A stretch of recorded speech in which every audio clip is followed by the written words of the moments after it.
The Zephyrian merchant ship Gentle Current floated dead in space like a broken toy. Captain Nexmore watched helplessly as his hyperdrive made horrible grinding noises before finally giving up completely. Purple smoke filled the bridge as electrical panels sparked and died one by one. "This is just perfect," Nexmore muttered, wiping sweat from his forehead with a tentacle. "We're 3 days from the nearest trading post, and now we're stuck out here like sitting ducks." His crew of 12 scrambled around the small bridge, trying to fix systems that seemed determined to stay broken. The Gentle Current wasn't much to look at even on a good day. She was an old cargo hauler, the kind of ship that honest merchants bought when they couldn't afford anything better.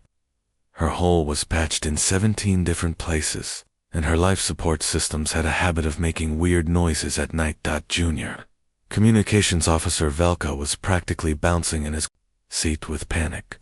His forearms moved like lightning across his control panel, trying everything he could think of to get their distress beacon working. Sweat dripped from his blue skin as he switched between different communication channels. "Captain, I can't get through to anyone," Velka called out, his voice cracking with stress. "Our main transmitter is fried, and the backup system is barely working." "Keep trying," Dexmore ordered. "We've got enough air for maybe 2 days, if we're lucky. After that, we'll be breathing vacuum." Velka's hands shook as he desperately tried different settings on his equipment. He was only 23 years old and had been working on merchant ships for less than 2 years. This was his first real emergency, and he was terrified of letting his crewmates down. His people, the Zephyrians, were known throughout the galaxy as peaceful traders who avoided conflict at all costs. In his panic, Velka accidentally bumped a switch that changed their transmission to a frequency he'd never seen before. The number looked ancient, like something from the old galactic databases that nobody used anymore, but it was their only hope. "Mayday, Mayday," he broadcast into the darkness. "This is the merchant vessel Gentle Current. We are stranded with engine failure. Our position is static," crackled through his words as the damaged equipment struggled to work. "Under attack, ... civilian vessel. Requesting immediate assistance." The transmission was garbled and broken, cutting in and out as their failing systems tried to push the signal through space. What should have been a simple request for mechanical help sounded like something much more serious. The words "under attack" and "civilian vessel" echoed across the void, carried by an emergency frequency that had been silent for over 300 years, far away. In a solar system that most galactic maps marked as empty space, something was listening deep beneath the surface of a military base on Mars. Computer systems that had been waiting patiently for centuries suddenly came alive. Warning lights began flashing red as ancient programming kicked into action. These weren't ordinary computers. They were part of humanity's colonial defense network, built during the early days when humans first started spreading across the stars. The message was automatically analyzed, translated, and classified as a code red emergency. The broken transmission was interpreted as an attack on human civilians in what the computers considered protected space. Within seconds, alarms were screaming across dozens of human military installations throughout the Terran system. Officers who had been sleeping peacefully in their bunks were jolted awake by the sound of battle stations' alerts. Emergency lights bathed corridors in red as personnel ran to their posts. The message was clear. Somewhere out there, human civilians were under attack and needed help immediately.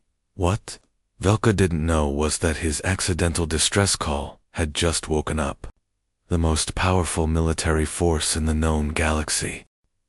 Admiral Jake Morrison had been enjoying a rare moment of peace when the alarms started screaming.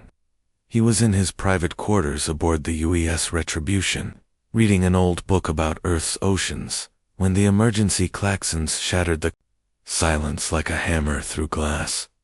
Morrison was 54 years old with gray hair and scars on his hands from his early days as a ground soldier. He'd spent the last 30 years fighting his way across some of the most dangerous planets in human space. The kind of worlds that would kill you in 100 different ways before you even had time to scream. He pulled on his uniform and rushed to the command center, where the massive tactical display showed red warning lights blinking like angry stars. Commander Beth Hayes was already there, her fingers dancing across control panels as she tried to make sense of the situation. "Talk to me, Commander," Morrison said, his voice calm despite the chaos around them. "Sir, we picked up an automated distress signal on the old colonial defense frequency," Hayes replied. She was a tough woman in her 30s who had grown up on Titan Station, where the storms could strip flesh from bone in seconds.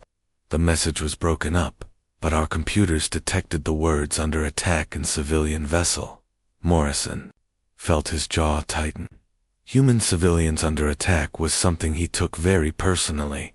During his career, he'd seen too many colony ships torn apart by alien raiders or destroyed by the hostile wildlife on frontier worlds. Every time they lost people, it felt like a personal failure. "Where did the signal come from?" he asked. "Sector 7 Delta, sir. About 18 light-years from our current position. The coordinates put it right in the middle of what we've marked as protected space." Morrison studied the star charts on the main screen. Sector 7 Delta was supposed to be empty, except for a few human research outposts and mining operations. If someone was attacking civilians out there, they were picking a fight with the wrong species. "How many ships do we have ready for immediate deployment?" Morrison asked. Hayes checked her displays. 300 vessels, sir. The entire 7th Fleet. We've got 12 dreadnoughts, 48 cruisers, 96 destroyers, and 144 fighter squadrons, plus support ships. Morrison nodded grimly. The 7th Fleet wasn't just any military unit. These were the veterans who had pacified the Death Valley colonies, where the native creatures were so aggressive that standard weapons barely slowed them down. His crews had learned to fight on worlds where the very air was poisonous and the ground tried to eat you alive. These weren't soldiers who had trained in comfortable academies on peaceful worlds. They were men and women who had earned their ranks by surviving places that would give most aliens nightmares. They'd fought six-legged predators the size of tanks, navigated through forests where the trees shot poisoned darts, and established bases on planets where the weather included acid rain and lightning storms that could power entire cities. "How long to reach those coordinates?" Morrison asked. 18 hours, if we push the engines hard, sir. Morrison looked around the command center at his officers. Every face showed the same determined expression he'd seen 1,000 times before. These people had signed up to protect human colonies, no matter how far from Earth they might be. "Send the word to all ships," Morrison ordered. "We're going in hot and ready for anything. I want every weapon system checked and double-checked. If someone is stupid enough to attack our people, they're about to learn why you don't mess with humans." The bridge erupted into controlled activity as officers relayed orders throughout the fleet. 300 warships began powering up their engines and weapons systems. Within minutes, the entire 7th Fleet was moving toward what they believed was another alien attack on innocent human civilians. Morrison stood at the center of it all, watching his fleet prepare for battle, never imagining that they were about to make first contact with a terrified merchant who just wanted someone to fix his broken engine. The space around the gentle current suddenly exploded with light as 300 human warships dropped out of hyperspace all at once. One moment there was nothing but empty darkness and distant stars, and the next moment, the small merchant vessel was completely surrounded by the largest military fleet anyone had seen in centuries. Captain Dexmore's 4 eyes went wide with terror as massive dreadnoughts appeared just kilometers away from his tiny cargo ship. Each human vessel was easily 10 times the size of his entire ship, and they bristled with weapon systems that looked like they could crack planets in half. "Sweet mother of space," Dexmore gasped, stumbling backward from the viewport. His purple skin went pale as he watched more and more ships materialize around them. The human fleet formed perfect attack formations, creating layers of firepower that could obliterate anything foolish enough to challenge them. VELK was practically hyperventilating at his communications station. His forearms were shaking so badly he could barely work the controls. "Captain, I'm reading 300 vessels. 300. Some of them are the size of space stations." The rest of the crew was pressed against every available window, staring in absolute horror at the wall of steel that now surrounded them. Nobody spoke above a whisper, as if making too much noise might anger the sleeping giants outside. The human ships weren't just big, they were obviously built for war. Their hulls were covered in armor plating that looked thick enough to stop asteroid impacts. Weapon turrets tracked back and forth like hungry predators searching for targets. Even their smallest fighters carried enough firepower to level a city. "What kind of species builds ships like that?" whispered the cargo master, a elderly Zephyrian named Kextol. "Those aren't exploration vessels or trading ships. Those are pure weapons of war." Admiral Morrison's voice suddenly boomed through their communications system, making everyone on the bridge jump. The humans' words were transmitted with such power that their speakers crackled with static. "Unknown vessel, this is Admiral Jake Morrison of the Terran Defense Force. We received your distress call, indicating you were under attack. Identify yourselves and report the location of hostile forces immediately." Exmoor's hands trembled as he activated his communications panel. His voice came out as barely more than a squeak when he tried to respond. "Admiral Morrison, this is Captain Nexmoor of the merchant vessel, Gentle Current. We're registered traders from the Zephyrian Republic." There was a pause that seemed to last forever. Through the view, they could see the human warships holding their positions like enormous metal sharks circling wounded prey. The silence stretched until Vexmoor wondered if the humans were deciding whether to blast them into atoms. "Captain Vexmoor," Morrison's voice came back, sounding confused. "You sent out a distress signal on our emergency frequency, claiming you were under attack. Where are the attackers? Our sensors show only your vessel." "Attackers?" Vexmoor's voice cracked with fear and confusion. "Admiral, there are no attackers. We're just merchants with engine trouble. Our hyperdrive failed, and we sent out a distress call, hoping someone could help us fix it." On the bridge of the Retribution, Admiral Morrison stared at his tactical displays with growing bewilderment. His sensors showed exactly what the alien captain had said: one small cargo ship with obvious mechanical problems, floating alone in empty space. No weapon signatures, no hostile vessels, no human colonies or outposts anywhere in the area. Commander Beth Hayes moved to his side, studying the same readings. "Sir, I'm not detecting any human life signs on that ship or anywhere else in this sector. There are no colonies, no research stations, no mining operations, nothing." Morrison felt a cold realization settling in his stomach. He turned to his communications officer. "Play back that original distress transmission." The garbled message filled the bridge. "Mayday, ... under attack. Civilian vessel, ... requesting immediate assistance." The transmission was broken and full of static, clearly coming from damaged equipment. "Commander Hayes," Morrison said quietly, his weathered face showing the first hints of embarrassment, "I think we may have made a very big mistake. The most powerful military fleet in known space had just responded to what appeared to be a simple engine breakdown, and they had no idea they were about to change galactic history forever." Over the next hour, both ships opened diplomatic channels while trying to figure out exactly what had gone wrong. Captain Nexmoor explained how their hyperdrive had failed and how his panicked communications officer had accidentally switched to an ancient emergency frequency that nobody had used in centuries. Admiral Morrison listened carefully, then had to explain something that made him feel slightly foolish. The frequency Velka had used was part of humanity's old colonial defense network, a system built during their early expansion when they expected to run into hostile aliens at every turn. So let me understand this correctly, Vexmore said, his voice still shaky from being surrounded by the largest fleet he'd ever seen. Your computers automatically interpreted our broken distress call as an attack on human civilians. That's exactly right, Morrison admitted.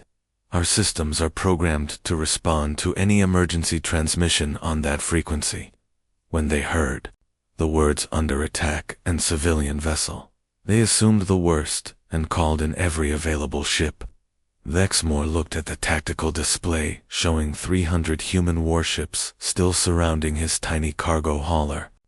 Each dot on the screen represented enough firepower to level entire cities. But surely your people must have realized this was an overreaction. I mean, sending 300 warships to respond to one distress call. Morrison scratched his head, looking genuinely puzzled. Captain, this is actually pretty standard for us. When human civilians are in danger, we don't take any chances. We've learned it's better to bring too much firepower than not enough. But where did all these ships come from? Vexmore asked. I've been trading in this sector for 15 years, and I've never heard of any major human military presence. Secret. Morrison raised an eyebrow. We assumed everyone knew we were here. We've been colonizing worlds and building fleets in this region for over 30 years. We just figured nobody cared as long as we kept to ourselves. Commander Beth. Hayes moved to a control panel and brought up a three-dimensional star chart that made Captain Nexmore's crew gasp in shock. The display showed dozens of human colonies spread across systems that most galactic maps marked as uninhabitable or dangerous. These are our current settlements, Hayes explained, pointing to various glowing dots on the map. We've got mining operations, research stations, and full colonies on 47 different worlds in this region. Vexmore stared at the display, in disbelief. But these are the forbidden worlds. The death planets that no sane species would even visit, let alone try to live on. Hayes zoomed in on one particular system. This is New Sparta, one of our newer colonies. Population, about 2 million. The planet has 3 times Earth gravity, an atmosphere that can corrode most metals, and native predators that hunt in packs of 50 or more. You're telling me that 2 million humans live on a planet like that? Velka whispered from his communications station. Live on it? Morrison chuckled. Kid, they love it there. The colonists say it reminds them of the old frontier days back. On Earth, they've got cities, farms, schools, the whole works. Hayes brought up another display showing a planet covered in massive storms and lightning that never stopped. This is Thunder Ridge. Permanent electrical storms, toxic rain, and ground tremors that can swallow buildings. Population 800,000. The Zephyrian crew exchanged horrified looks. In their culture, planets like these were considered cursed. Most civilized species wouldn't even send robotic probes to worlds this dangerous. How do you survive on places like that? Vexmore asked. Morrison shrugged like it was no big deal. Same way humans have always survived hostile environments. We adapt, we build better equipment, and we work together. These worlds aren't that much worse than some places on Earth. Not that much worse. Vexmore's voice went up an octave. Captain, your homeworld must be a nightmare if you consider these places habitable. Hayes and Morrison exchanged glances. Well, Hayes said slowly, Earth does have some interesting wildlife. Sharks, bears, poisonous snakes, spiders that can kill you with one bite. Plus hurricanes, tornadoes, earthquakes, and volcanoes. And that's just the natural disasters, Morrison added. Don't get me started on the places where humans actually choose to live. Some people build houses right next to active volcanoes, or in the middle of tornado zones. The bridge of the gentle current fell completely silent. The Zephyrians were beginning to understand that they hadn't just encountered another species. They'd stumbled across a civilization that thrived in conditions that would kill most other life forms in the galaxy. The news of first contact spread across the galaxy faster than a wildfire. Within 6 hours of Admiral Morrison's encounter with the gentle current, every major government from the core worlds to the outer rim was in full panic mode. The Galactic Trade Council had been monitoring the situation through their long-range sensor networks, and what they saw made their collective blood run cold. 300 human warships had appeared out of nowhere, moved with military precision that would make their best admirals weep with envy, and then politely introduce themselves like they were dropping by for afternoon tea. Emergency sessions were called on a dozen different worlds as alien governments tried to wrap their heads around what they'd just witnessed. For over 3 decades, they'd been sharing space with a species that nobody knew existed. A species that built fleets large enough to conquer entire star systems and casually lived on worlds that other civilizations marked as certain death on their star charts. The Eltarian Chancellor was the first to break the stunned silence during an emergency council meeting. "How did we not know about them?" she demanded, her tentacles writhing with agitation. 300 warships don't just appear overnight. They've been building this fleet for years, maybe decades. "That's not even the scary part," replied the Centaurian ambassador, his scales turning pale with worry. "Look at where they've been hiding. Every single one of their colonies is on a Class 10 Deathworld, planets that would kill most of us before we could even land." Back in space, Admiral Morrison found himself in the strangest position of his military career. Instead of fighting a battle, he was suddenly Earth's first official galactic diplomat. His combat-hardened officers were now trying to figure out how to host diplomatic receptions and formal dinners for alien dignitaries. Commander Beth Hayes had been put in charge of establishing proper communication protocols with the various alien governments that were frantically trying to contact them. Her tactical officers, who usually spent their time planning military operations, were now scheduling meetings and coordinating cultural exchange programs. "Sir," Hayes said, approaching Morrison with a datapad full of requests. "We've got 17 different species asking for formal diplomatic meetings. The Galactic Trade Council wants to establish an embassy on one of our worlds, and apparently 3 different news networks want to do documentaries about our colonies." Morrison rubbed his temples, feeling a headache coming on. "Beth, 2 days ago my biggest worry was making sure our mining equipment could handle the acid storms on Titan Base. Now I'm supposed to be a diplomat. Well, sir, you're certainly making an impression. The galactic news feeds are calling us the species that colonizes hell, and the warriors who make Deathworlds into suburbs." Meanwhile, Captain Nexmore was experiencing his own strange turn of fortune. The Zephyrian government had promoted him to senior captain for successfully facilitating first contact with a major galactic power. The fact that he'd done it completely by accident while his ship was broken down was apparently beside the point. Velka had become even more famous. Alien news networks were calling him the communications officer who changed galactic history, and the being who accidentally discovered humanity. He'd been offered jobs by 6 major corporations and had received marriage proposals from 3 different species. "I still can't believe this all started because I hit the wrong switch," Velka told his captain as they watched human ships taking up patrol positions around their sector of space. "Trust me, kid," Nexmore replied. "I've been thinking about that too. What if you hadn't made that mistake? What if we'd never met them?" It was a sobering thought. The humans had been quietly building one of the most powerful military forces in the galaxy while everyone else assumed that region of space was empty. They'd been expanding, colonizing, and preparing for threats that might never come, all while staying completely hidden from galactic civilization. Now that secret was out, and every government in known space was scrambling to figure out how to deal with neighbors who treated deadly planets like vacation resorts and built fleets that could reshape the balance of power across entire sectors. Admiral Morrison stood on the bridge of the Retribution, watching as his ships settled into their new role as official guardians of human space. His officers were adapting quickly to their unexpected diplomatic duties, though he caught them occasionally looking confused when alien diplomats thanked them for protecting the peace. Instead of shooting something, the age of human isolation was officially over. They'd stepped onto the galactic stage, not as conquerors or invaders, but as the quiet neighbors who just happened to be impossibly, terrifyingly prepared for absolutely anything the universe could possibly throw at them, and every other species. And the galaxy was left with one simple, unsettling question. If these were the humans who chose to live peacefully on Deathworlds, what were the ones back on Earth actually capable of?